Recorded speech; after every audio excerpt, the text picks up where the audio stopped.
Meet my new friend Angus. Angus is an Australian content creator and musician who spent 1 year living in the Philippines. In both Australia and the Philippines, he had extensive exposure to Filipino culture and went on to learn fluent Tagalog. Angus and I had a great conversation. We talked about his motivation to learn Tagalog at age 15, how he ended up writing an OPM rap song, his experience working in a call center in the Philippines, the differences between Australian and Filipino culture, and so much more. I hope you guys enjoy the video. Taga Tasmania ka ba? Originally? Oh. Actually, I was born noon sa Queensland, sa Brisbane. Pero when I was just a baby, we moved to Tasmania kasi dito talaga yung tatay ko. So, Tasmanian ako talaga. Australiano ka, nasa Australia ka pa, pero marunong ka mag-Tagalog. Paano yun nangyari? Paano ka natuto? Actually, mahirap talaga magtuto ng Tagalog kasi, di ba sabi mo sa mga videos mo, mahirap talaga maghanap ng mga resources para magtuto. So, noong 2018, nakapunta ako sa Pinas for the first time. Kasama ko si tatay ko kasi nakasal siya ng Pilipina. So, bata pa ako dyan, 13 years old. Tapos, nag-celebrate kami ng 14th birthday ko dyan. At masaya talaga. It's probably my most memorable birthday of my life. The experience was just so good. When I came home, sabi ko stepmom ko, gusto ko magtuto mag-Tagalog, pero hindi siya marunong magtuto kasi, I don't know, Filipinos learn English from a young age. So, but for us, it's hard to learn. So, it took a long time, even just to become conversational. Pero ngayon, okay lang kasi I lived in the Philippines for 1 year. So, during that time, that's when I learned how to speak Tagalog. Yung time na yon, noon pumunta kayo sa Pilipinas para sa birthday mo. Saan kayo pumunta sa Pinas? Sa Zambales. So, of course, we went to Manila din. Pero yung holiday natin is in Zambales kasi that's where my stepmom is from. Andyan din nakilala ko ng girlfriend ko at the time. Tapos ngayon, naging asawa na siya. Okay. Kaya Pinay din yung asawa mo. Yung stepmom mo tsaka yung asawa mo rin. Oo naman. Same place din. So they're from the same area. Tsaka sa Zambales, hindi pa ako nakapunta doon. Pero Tagalog talaga sila? O may isa pang dialect? Isa pang dialect pero lahat ng tao nagkausapan nila ng Tagalog. Pero Ilocano din. Ilocano sila. Oo. Pero para sa iyo, bata ka pa talaga noon pumunta ka sa Pilipinas ng first time, di ba? 2018 yun. 2018 at anong sabi mo, 14 ka noon? 13 turning 14 during the holiday. Kaya ibig sabihin na bata ka pa kahit ngayon. 20 ka. 21. Oo. 21. Okay, sige. Okay, I'll be honest. Learning to speak Tagalog is pretty hard.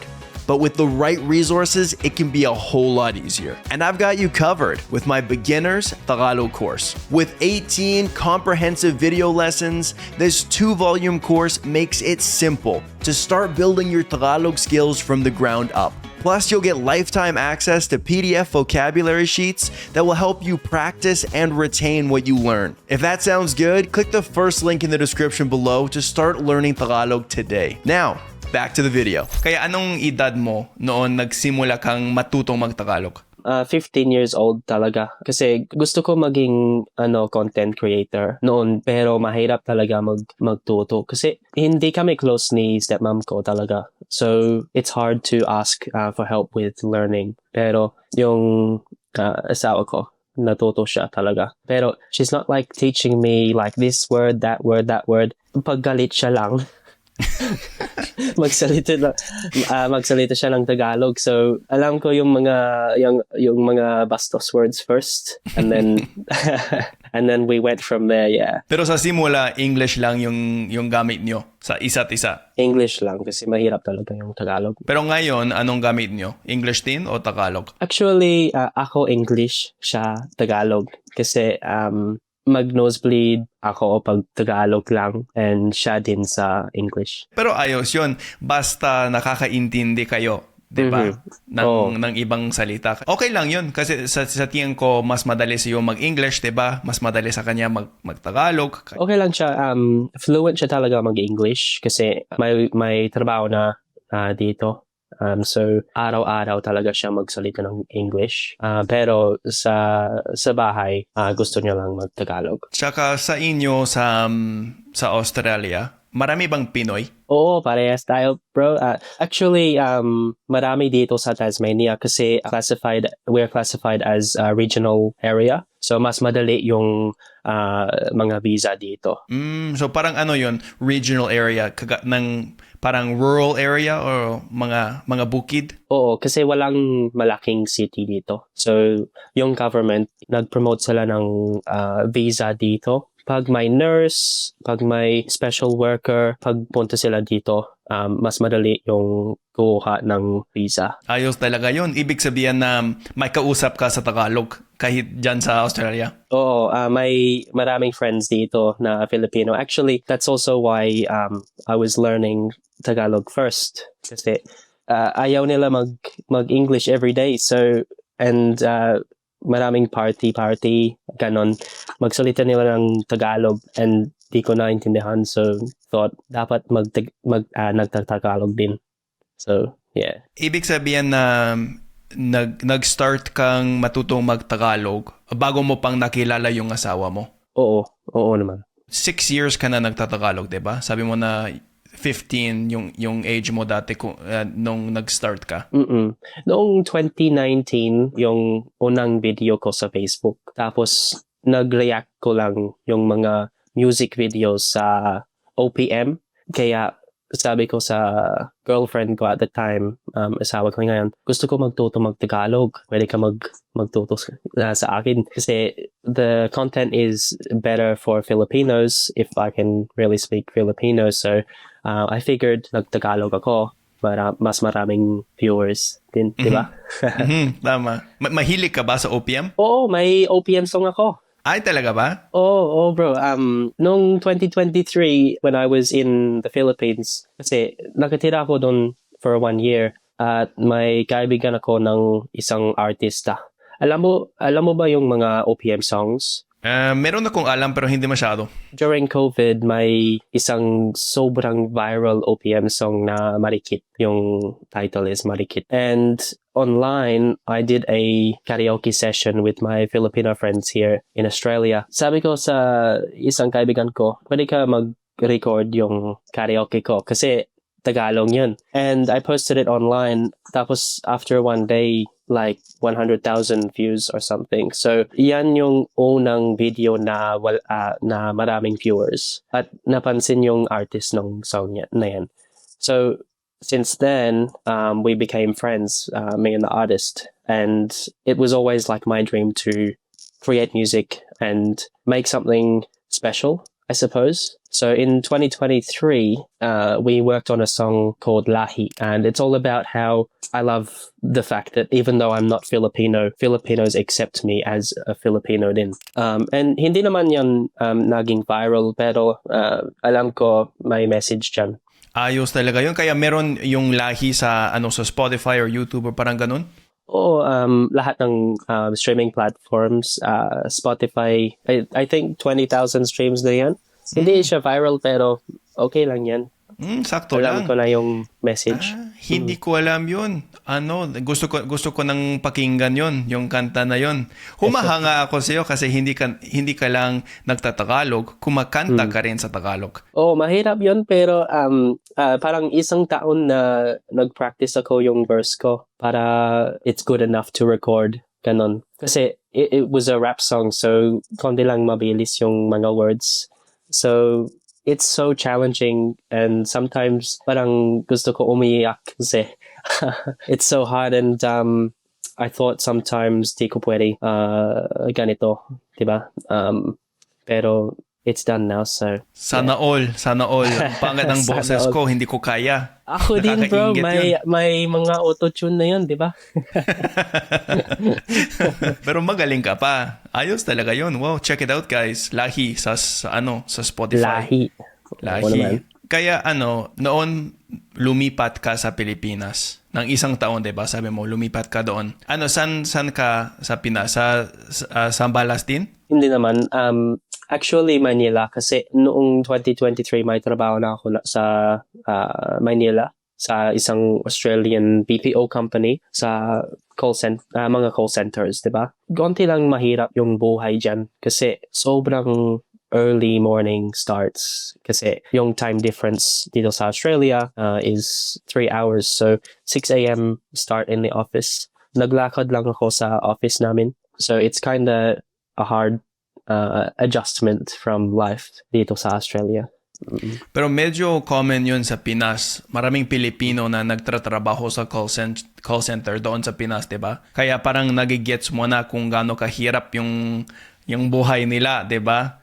Kasi early or late yung mga shifts nila. Tapos ewan ko pa sa tingin ko pag call center yung trabaho mo, minsan medyo pangit yung ugali ng mga customers, 'di ba? Meron nagrereklamo sa inyo o tama ba 'yon? Oo naman. Daming ereklamo pero okay lang 'yan. It's an experience that ayaw ko mag-ereklamo kasi yung experience is so fulfilling, and at least alam ko na mahirap talaga magbuhay dyan pag maliit talaga yung salary, ganun. And alam ko, I have to get up 6 a.m. and I have to walk to work. Pero 5 minutes lang yung lakad ko kasi may condominium ako sa Manila. Some of my workmates, my colleagues, they travel in the bus 2 hours to get to work, you know?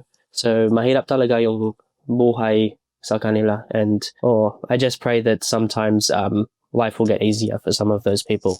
Halata naman na masipag talaga yung mga Pilipino, 'di ba? Kahit kung nasa abroad sila sa Australia o sa US, sa Canada, nagtatrabaho sila ng marami, ng masyado. Grabe talaga yun, ang sipag. Para sa iyo, anong mga differences na napansin mo ng buhay sa Pilipinas saka buhay sa Australia? Diyan sa Philippines, mas masaya talaga. Kasi kahit wala kang pera, kahit wala kang gumawa outside of work, masaya yung mga tao, and everyone is still happy to talk to you. Pero dito, it's like everyone's trying to do their own thing. Yung mga ka-workmates mo, hindi sila talaga magkausap sa'yo pag matapos ng work. Pero sa Philippines, I think that the culture is so much happier. In the Philippines, I think that like even if they are going through a hard time, even if their life is hard, they're not, earning a lot of money, what's important to them is mas masaya sila. Here, it's all about making the most money, which is okay, I suppose, but it's just the culture is less vibrant in like these richer cities, if that makes sense. Yeah, parang mas individualistic kami sa developed countries or yung countries na mas mayaman na parang okay, so nakatira lang ako ng mag-isa at may sasakyan ako at may Uber Eats at wala kong nakikitang tao, ako lang, 'di ba? Pero sa Pinas, parang makasama sila ng mas madalas, 'di ba? Pero alam ko swerte naman ako kasi may choices ako dito or kahit sa Philippines. Like dito, yung life ko is okay lang. May bahay naman ako, may kotse naman ako. Yung sahod ko okay lang, pero pag may choice, andyan na naman ako sa Philippines kasi mas masaya talaga yung araw, ganon, if that makes sense. Parang may benefits na cultural tsaka benefits na economical, 'di ba? So para sa amin o para sa atin sa Australia, sa Canada, parang we're rich with opportunities, 'di ba? Maraming pagkakataon dito para magtrabaho, makapera, ganun. Pero mas onti yata yung community feeling sa kultura natin. Sa Pilipinas, mas mahirap yung buhay, 'di ba? Maraming mahihirap sa Pilipinas at grabe talaga yun. Pero mas together or mas close-knit yata yung culture nila. So, yeah, depende lang kung anong pinaka-importante sa iyo, 'di ba? Yung culture or yung economics, pero parang grabe talaga, medyo pangat na kailangan pumili, 'di ba? Oo naman, kasi yung buhay dito madali lang, pero it's just for me anyway. I prefer the feeling of, you're welcome here, ganon. Like the difference between us and the Philippines as well. Yung mga tao dito, judgmental talaga sila. Kasi pag may gusto ka, they will kind of judge you for it. Pag gusto mo kumanta, for example, tumatawa yung mga tao. Pero dyan sa Philippines, kahit di ko marunong magkumanta, masaya lang. They're gonna encourage you to sing along with the karaoke. Pero dito, ayaw nila magganon. Tama. Kasi yung mga Filipino, may parang stereotype sila na magaling talaga silang kumanta, 'di ba? At totoo naman 'yun, maraming magagaling. Pero meron din na medyo pangat yung boses nila. 'Di ba? Kagaya sa boses ko. Oo naman, like ako din. Hindi ko marunong talaga magkumanta pero like noong 2023 nag-i-invite sila sa isang concert sa Olongapo City. Nag-perform ako. Di ko talaga marunong magkumanta pero I was on stage singing in front of 200 people. And may round of applause ako. Pag dito yun, alam ko, they're gonna throw cans at me, banana peels, ganon. Supportive talaga sila. Oh. Yung mga Filipino, wala silang masasabi na masama, 'di ba? Napansin ko rin 'yun sa Tagalog ko. Noon natututo pa ako mag-Tagalog o kahit ngayon nakakamali pa rin ako sa Tagalog. Wala silang sinasabi na masama, 'di ba? Hindi naman nila ako inaasar. 'Di ba? Kapag nakakamali ako. Minsan, kahit mali yung sinasabi ko, wala silang sinasabi sa akin.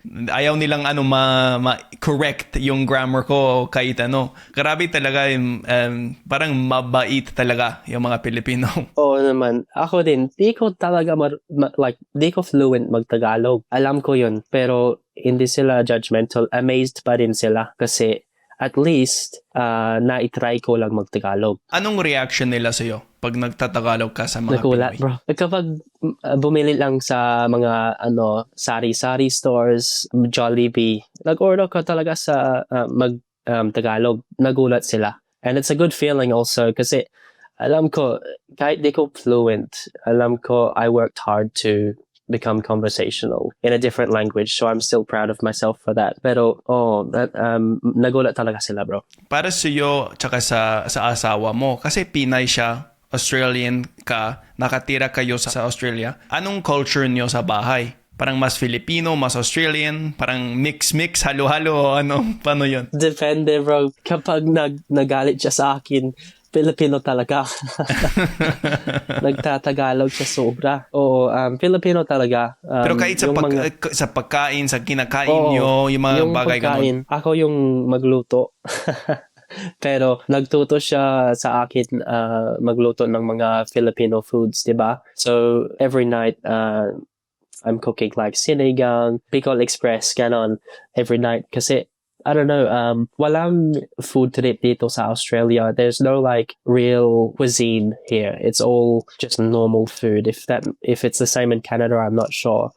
Like kind of generic Western food. Oh, just Western food. Pero sa Philippines, yung mga foods, at least tunay yan. It's like it's never like nowhere else you can buy adobo, diba? So yeah, I've learned how to cook Filipino foods, and usually that's what we eat. May paborito ka ba sa pagkain na Pinoy? Sinigang all the way. Sinigang. Gusto ko. Oo. Na-try mo ba yan? Oo, natikman ko na. Mm-hmm. Oo. Masarap talaga siya. So, yung favorite karne ko sa sinigang is beef. So, di ba, pork is what you usually use to make sinigang. Pero gusto ko talaga yung sinigang na baka. Medyo iba yun. At sa experience ko rin, mas marami akong kinain na sinigang na manok. Hindi baboy. At sa tingin ko, kaiba din yun. Pinag-uusapan ko na to ng marami sa channel ko na mas marami yung alam ko sa sinigang na manok, hindi yung sinigang na baboy. At lahat ng mga Pilipino nagugulat talaga, anong sinigang na manok? Tikman mo yung sinigang na gulay. Nagalit sila yon kasi nung 2023, when I was living in Manila, hindi ko pwede kumain ng mga karne kasi weak talaga yung stomach ko. Ang sakit ng tiyan ko pag kumain yun. So, lahat ng mga pagkain ko, walang meat, gulay lang. So, pag nagluto ko ng sinigang na gulay talaga, walang meat. Meron akong nakipag-usap na nakatira sa Pilipinas pero vegetarian or vegan. At sa tingin ko, medyo mahirap yung buhay nila. Maraming prutas, maraming gulay sa Pinas, diba? Siyempre. Pero sa mga ulam nila, maraming karne, maraming baboy, baka, manok, hipon. Mahirap. Oo, mahirap talaga yan. Kasi may isang ulam nila, gulay lang. Pinakbet. Tikman mo yan. Pinakbet. Yung may pumpkin ba yun? Oo, lahat ng mga gulay nila na halo-halo sila. Ilocano talaga yon yung pinakbet, diba? Alam ko yun. It's popular in Isabela. Hindi ko pa natikman yun. Actually, onte lang yung natikman ko na pagkain na Pinoy. Yung mga classics lang. Yung mga sisig, sinigang, adobo, lumpia, pansit, kare-kare. Pero yung mga kagaya ng sinabi mo, pinakbet, hindi ko alam. Gusto ko, pero mas mahirap mahanap yun dito sa Canada, diba? By the way, Ilocana yung asawa mo, diba? Marunong ka rin mag-Ilocano? Hindi naman. Alam ko, medyo naintindihan siya ng Ilocano, pero hindi ka siya magsalita. Hindi siya nag-i-Ilocano. Tagalog lang. Hindi naman. At English. Hindi naman. Tagalog lang. Yung tatay niya, he grew up in Palawan, so may ibang language siya. Pero hindi naman siya magtuto nila ng lengguwahe niya. Sa tingin ko, mahirap talaga yung Ilocano. Gusto kong matutunan, pero ang haba ng mga salita nila, ay naku naman. Mahirap talaga. Alam ko yung isang word lang, yes, is one, diba? One. When. Pero yung pronunciation, parang parehas sa Mandarin, the way they pronounce the words. It's May tone ba? Oo. Ganun. Kasi my friend who speaks Ilocano, I was asking, how do I say it? One, natawa siya kasi mali yun. Dapat may correct tone sa mga words yan. May stress, parang ganun. Kasi wala silang tones, pero may stress sa mga salita yata. Tsaka narinig ko rin na iba daw yung Ilocano sa iba't ibang probinsya. Kunyari sa Ilocos Norte, iba yung ginagamit nila kumpara sa ibang probinsya na Ilocano din. Kaya depende lang. Kasi yung narinig ko sa mga tropa ko dito sa Canada na Ilocano, sabi nila na when daw yung pagbikas. When manang, ganun. Opo ate, opo kuya. Ano pa na agyamanak? Alam mo yon? Agyamanak. Di naman. Ibig sabihin salamat. Tsaka aayatin ka. Ibig sabihin mahal kita. Mahirap yun, bro. Mahirap talaga yun. Tsaka meron sila alam mo yung interesting para sa akin sa Ilocano. Alam mo sa Tagalog, may kuya tsaka ate, 'di ba? Para sa mga tao na mas matanda, para mas magalang yung ugali mo. Pero sa Ilocano, meron din ganun, manong, manang, pero ginagamit din nila ibang salita para sa mas bata. So, ading yung sabi nila. So, ading ibig sabihin na parang magalang din yon pero para sa mas bata. So, opposite yun. So, yung ginagamit ko sa kanila, manong, manang. Yung ginagamit nila sa akin, ading. Parang interesting yun. At hindi ko alam kung unique sa Ilocano yun, pero wala sa Tagalog. Alam mo ba yung mga top languages? So, Tagalog, Ilocano, Bisaya. Alam ko na waray-waray kasi vlogger, si Dwayne Woolley, nagsalita niya ng waray-waray. Mahirap talaga yun, bro. Sa tingin ko, medyo parehas yun sa Bisaya, diba? Iba, dialect pa rin, pero sa tingin ko medyo parehas yun sa Bisaya. Pero ang dami niyang alam. Si Dwayne, nagtatagalog siya, nagbibisaya, nagwawaray, nag-English, at kilala mo rin siya, diba? Oo naman, pero hindi sa personal, sa online lang.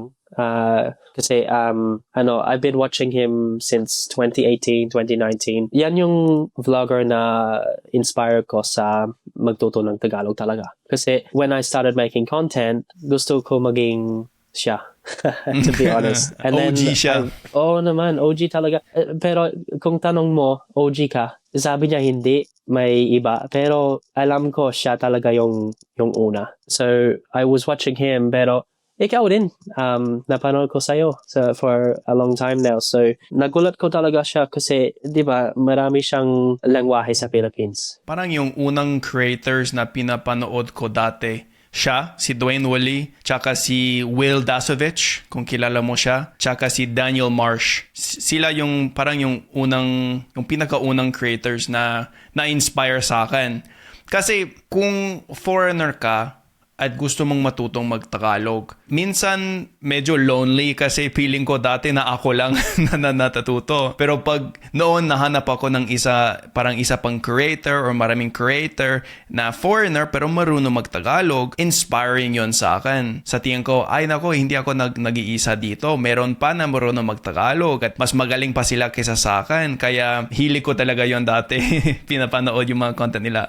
Parang intimidated ka sa kanila kasi sobrang fluent nila, di ba? Sa tingin mo ba, I can't do this. Like, wala talaga yung mga resources sa Tagalog pag English ka lang. And for me as well, parang, lonely talaga. Kasi walang tulong sa mga online resources. Kailangan mong gawin yun ng mag-isa, 'di ba? Ikaw lang na kailangan mahanap ng mga resources, walang collection ng mga I mean besides my course.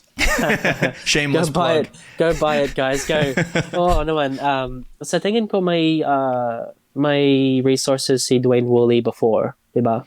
Para Bisaya 'yon. Bisaya, So nag-sign up ako dyan before it was taken down. Pero yeah, mostly para sa mga gustong magtuton mag-Bisaya. Meron na naman yung course niya. Nakalimutan ko na yung pangalan, pero alam mo yung mga course hosting websites na meron. Yeah, so meron na sa mga website na yon ni Dwayne. Kaya kung gusto niyo matutong mag-Bisaya, meron si Dwayne. Ang bait talaga ni Dwayne. Nakilala ko siya doon sa Pilipinas at nagkalab kaming dalawa. Sana all.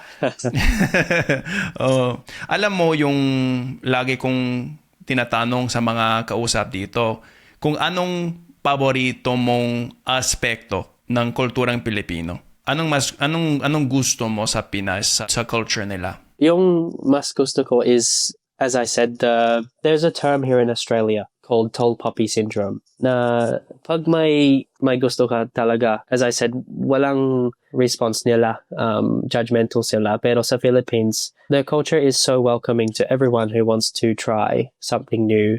Pag may gusto ka, sobrang supportive nila. And as I said as well, yung mga kahirap ng buhay, masaya talaga sila din. Pa din. So, yeah. Tama talaga yun. Accepting talaga yung mga Pinoy. Tinan mo ako, 'di ba? Foreigner ako. Gumagawa ako ng mga video tungkol sa Pilipinas, tungkol sa Tagalog. Bakit ako? Hindi ako Pinoy, 'di ba? Pero wala silang sinasabi na masama. Tinatanggap nila ako. At special talaga yun. Unique yun sa Pilipinas sa tingin ko. Kaya ina-appreciate ko rin yun sa kanila. 'Di ba?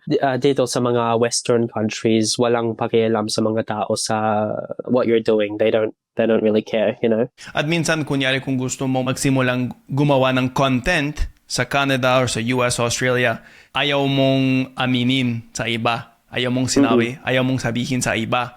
Kasi parang sasabihan lang nila, bakit ka noon, hindi ka sisikat. Naman. Tama yan, bro. Like, for example, isang taon na ako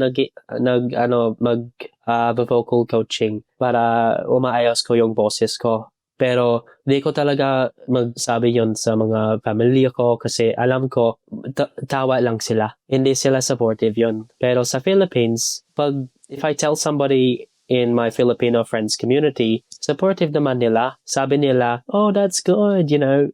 Sample. Ganon. Pero dito, yung mga familia din, walang support. Alam mo, noon, bago pa ako nagsimula gumawa ng content ng full-time job, may trabaho din ako sa isang factory dito sa Canada. At marami akong katrabaho na Pinoy. Gumagawa ako ng mga video, tapos nagtatrabaho din ako sa factory. Sabay-sabay. At minsan, noon pumapasok ako sa trabaho, yung mga katrabaho nila, sinasabi nila sa akin, "Oy, nakita ko yung bagong video mo. Ang galing, gusto ko talaga yun." 'Di ba? So, kahit hindi ko sinasabi sa kanila na dapat panoorin nila yung mga content nila, ginagawa pa nila yun, 'di ba? Para sa akin, para lang ipakita yung support nila para sa ginagawa ko dati. Kaya gusto ko talaga yun. May bagong segment, hindi ko alam kung nakita mo na, pero may parang rapid fire questions. So, may dalawang sagot lang. So, mabilis lang, hindi naman mahirap. Okay lang sa'yo? Okay lang. Okay, so, eto na yung pinakaunang tanong, okay? Anong mas gusto mo? Karaoke o basketball? Karaoke. Halo-halo o leche flan? Leche flan. Beach or mountains? Beach. Rainy season or summer? Summer. OPM or K-pop? Ay, nako. OPM. ABS-CBN or GMA? GMA. Eat Bulaga o It's Showtime? Ay, nako. Eat Bulaga. Eat Bulaga? O ipatay ka na sa It's Showtime. Joke lang. Adobo o sinigang? Sinigang. Sinigang. Sabi mo na paborito mo yun, di ba? Naman. Pansit o lumpia? Pansit. Jollibee o McDonald's? Jollibee talaga. Boracay o Palawan? Palawan. Grab o Move It? Grab. Jeepney or trike? Jeepney. City o probinsya? Probinsya. Beer o gin? Beer. Red Horse. Red Horse. Ayos. Sarap yan eh. Oh, masarap Lakas yung yan. Red Horse. Oh, malakas, matapang. Okay, yun lang. Maraming salamat ha.